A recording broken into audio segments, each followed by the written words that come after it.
What is going on, everybody? This is Gainz Gaming. Today we are continuing the series of Is This Commander Worth It? And today we are talking about the Commander XY and whether or not he is still worth investing into or using in 2024. This has been a really popular series, and honestly, I was only planning on doing it for a couple commanders, but honestly, let's keep it going because you guys are loving it. So we're going to continue with XY today. So XY is obviously a cav and conquering commander with a skill tree as well, which is insane. I remember when he first came out in the game, people were using him to rally cities, rally objectives, using him in open field. He was an absolute beast. If you guys think Nevsky is good now, or Hookabing or Joan Prime is good now, I don't know if you remember how good XY was when he first came into the game. He was probably the most like gangbuster commander in the game, just destroyed everything in his path. And, now, is he still that good? Well, let's talk about it. First of all, his skill deals direct damage up to 3 enemy troops and a fan. This does 1700 damage factor, and every additional target reduces the damage to each target by 25%.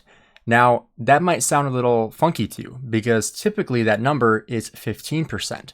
So this is one really interesting thing about XY that I don't think a lot of people realize, is that he's actually doing a lot less damage than people think, because they most likely think he's doing 1700 minus 15% per person that they're hitting up to 3, but instead you're doing minus 25%. So that kind of sucks.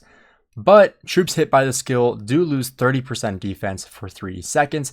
Pretty, not as good as Nevsky's skill of reducing defense by I think 45%, but 30% defense is still pretty solid. However, if you are using Nevsky on the field, you are most likely not going to get this buff because Nevsky's will be better. So that's one thing you also have to take into consideration, is that, you're not getting this buff all the time. Now his second skill.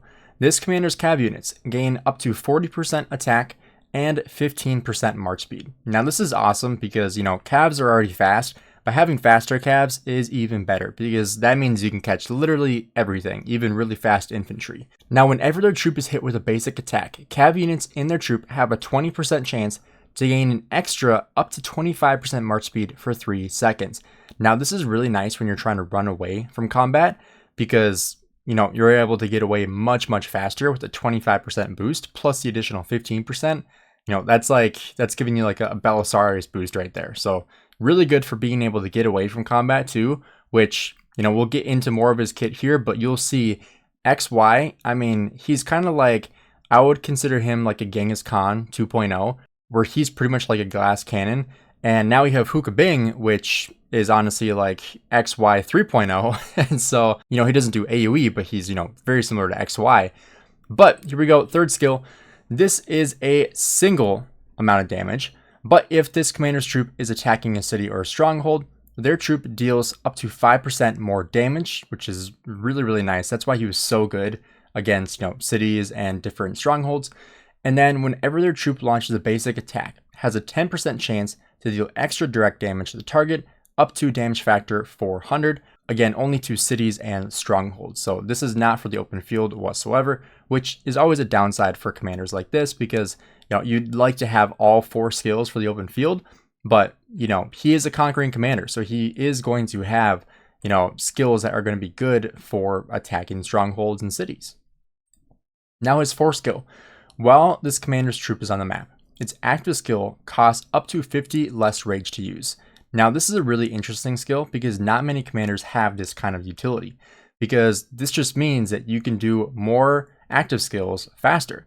And, XY does quite a bit of damage, and he does it in AoE. And the debuff that he gives is really solid if you are getting that debuff of the minus 30% defense. And on top of this, whenever this commander uses the Warlord's Courage skill, keep in mind that is his active skill, for the next 10 seconds, cav units in their troop deal up to 5% more damage, but they lose 10% march speed. This buff can stack up to 6 times, and its duration resets whenever it gains another stack. If this commander's troop is surrounded, it gains an extra stack of the buff. Now this, in my opinion, is his best skill.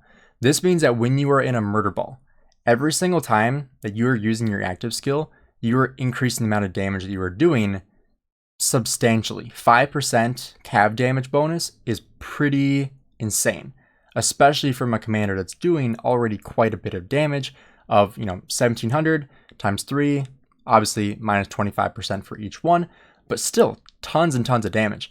And here, losing the 10% march speed obviously isn't amazing, but you're already gaining 15% march speed right here, and then potentially gaining an extra 25% if you decide that you need to leave. So, I mean, you are already getting quite a bit of march speed. So losing this march speed here doesn't really matter for you because you're already gaining way more than this.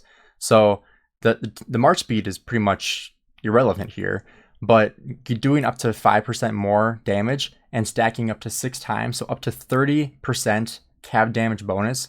Plus, if you are surrounded, it gains an extra stack of the buff. So up to 35% all damage for cavalry, which is insane. Like, that is pretty close to YSG's insane skill of skill damage. So, and this is all damage. So this is, this skill is absolutely crazy when you think about his kit.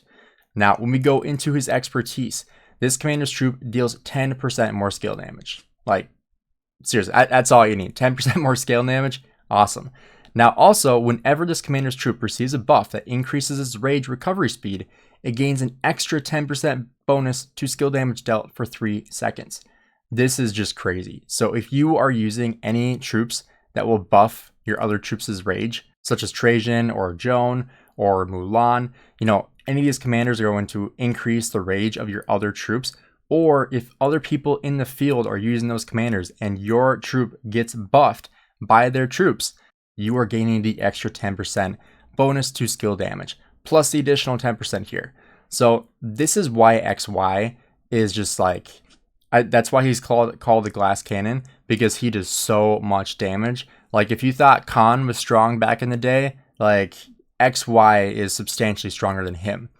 Now, with that being said, I already called Hugo Bing XY 3.0 because he's basically what XY wanted to be when he first came out. Like, if Hugo Bing came out when XY came out, oh my goodness. I think the game would be even more broken right now if that were the case.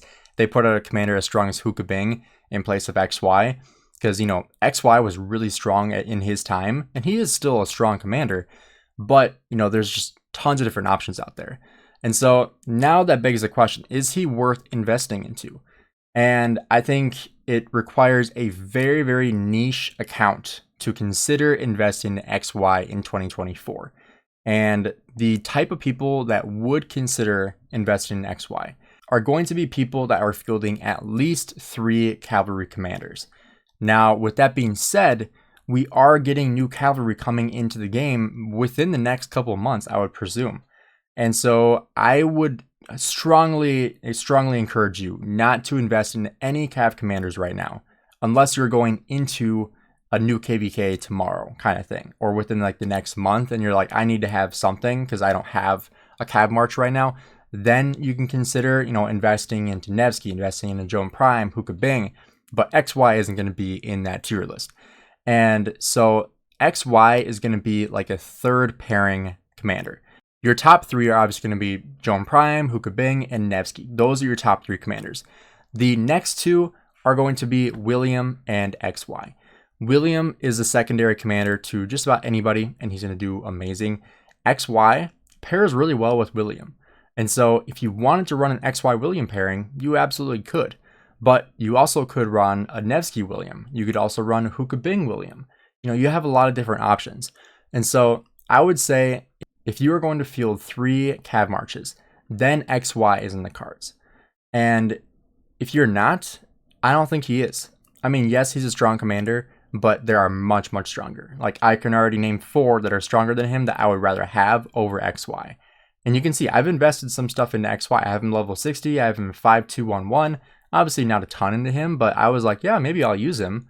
But then Hugo Bing came out, and I was like, nope, I'm good. I'm going to go into Hugo Bing now, because I was going to run Nevsky Joan and then XY William, depending on how good the new cav was.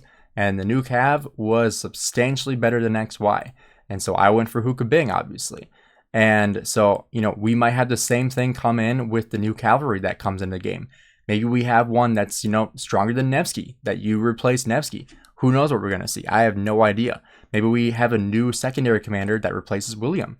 We have no idea what we're going to see. And so when we look at XY, you know, obviously he is a good commander, but I don't think he warrants the sculptures in 2024. But if you have invested into him and you only have a couple cav commanders, like say you don't have Hukabing yet, say you don't have Nevsky finished up, and you just have Joan. I mean, sure, you can run XY Joan. It's going to be a really, really, you know, if you get surrounded, you're going to die in seconds. But, you know, if you need to field it, you can.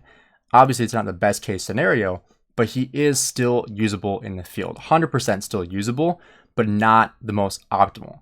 There are obviously much better ways that you can use your commanders if you have the ability. And if you had every cav commander expertise and you were only running 2 cav marches, I don't think XY is in that 2. He is a 3rd cav march commander right now, and so that really brings his utility a much lower because he's not in that top 4 anymore. He's probably in that top 5 or 6 of cav commanders that you're able to use. Obviously, I don't have all of them unlocked. I'd probably use Justinian over XY as well. You know, there's different options available, but you know, I hope this helps you guys kind of figure out if you are wanting to invest in the XY. Like I said, I would halt anybody investing into cav commanders right now unless you're going into a fight, unless it's Joan Prime, unless it's Hukabing, maybe unless it's Nevsky. You know, I just made a video about Hukabing versus Nevsky, and I lean more toward Hukabing. If I were to choose, you know, one or the other, I would go Hukabing Joan over Nevsky Joan, simply because of, you know, in my opinion, Hukabing is just better than Nevsky, slightly, but still better. But, you know, let me know what you guys think about XY and whether or not you guys think he is worth using or investing into in 2024, and what kind of pairings you would use with your XY. Thanks for checking out the video. Have a great rest of your day.